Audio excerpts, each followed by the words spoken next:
Hello and welcome to Video Revealed. I'm Colin Smith and this is your place to go for professional video production techniques. The subject of this reveal, green screen in Adobe After Effects.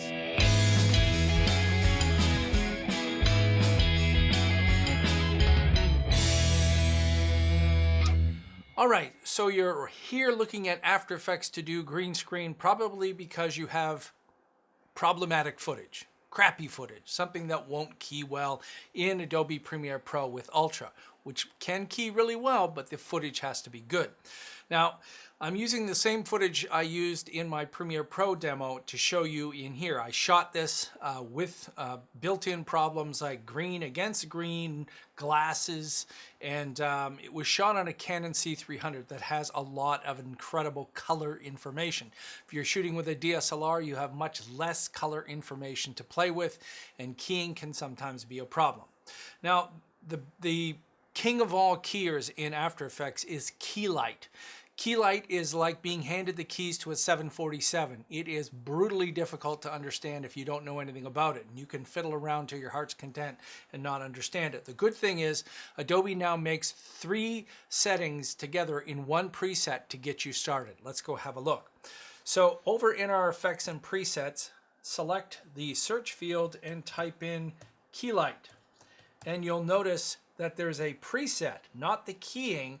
The preset here has 3 things built into it. I'm going to drag it over my footage on the left-hand side, and you'll see it's put in Keylight, Key Cleaner, and Advanced Spill Suppressor. There's our little eyedropper. I'll click on the eyedropper and grab green footage, and you can see it's starting to do a good job, but it's definitely leaving a bit of or taking away some of the green flowers in here, which we don't want, and we can see a bit of a halo inside.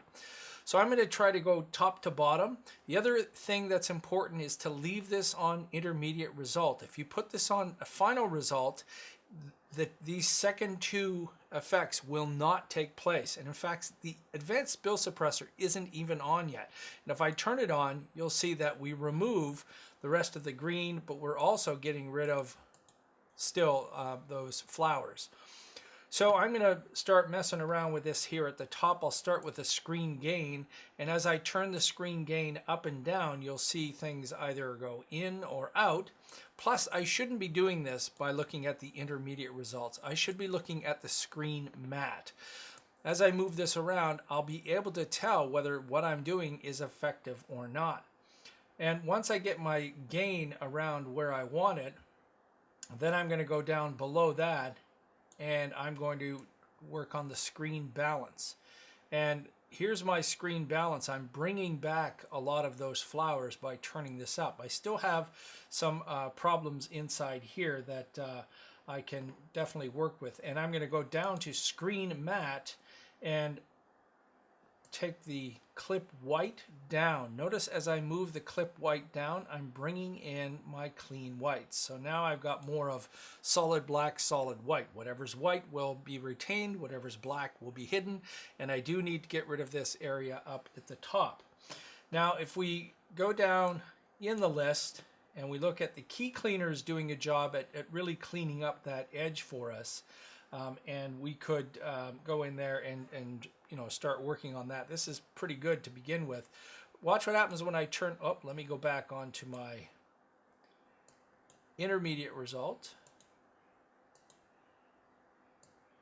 And when I turn on my Advanced Spill Suppressor, looks fantastic around his hair, but we're starting to leave some of that. Now, just to let you know what more advanced users will do at this point is they're fighting between the flowers and the hair and the flowers and the hair, and you'll end up actually doing 2 separate effects. So you'll duplicate the footage, cut it in half, and apply one to the flowers, one to the rest of him and his hair. That's fine. I'm not going to do that. I'm just going to keep going. I'm going to change this from standard to ultra. Boop, and you'll notice my flowers come back. And I could also go into the inside of the mask, the outside of the mask, and soften things up. I can also shrink this or grow it out if I wanted to bring that in a little bit more and get rid of some of the halo that might still be inside there. So this is really meant as an introduction to Keylight and these presets, but After Effects is definitely where you want to go if you've got problematic footage. I've even seen really crusty, crinkly, compressed DV footage keyed properly using this recipe of these three together that Adobe gives you. So you can see Keylight, Key Cleaner, and Advanced Spill Suppressor. Remember, when you search for Keylight, use the preset. Don't use just Keylight on its own. Make sure you've got intermediate result. This recipe was made by the Adobe engineers to give you the best key possible. Whew, that's a lot to go through, but hopefully you found this informative. If you have, then take a moment and click on the subscribe link to Video Revealed. If you're not already an Adobe Creative Cloud user, then get on over to adobe.com and download your free 30-day trial. Till next time, I'm Colin Smith, and it's my job to get you looking your best.